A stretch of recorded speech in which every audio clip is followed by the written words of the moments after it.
Well, this is something that I've never found before.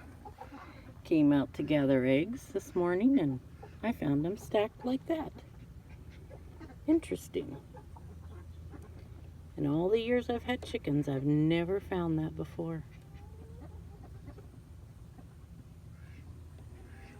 We have not had any luck with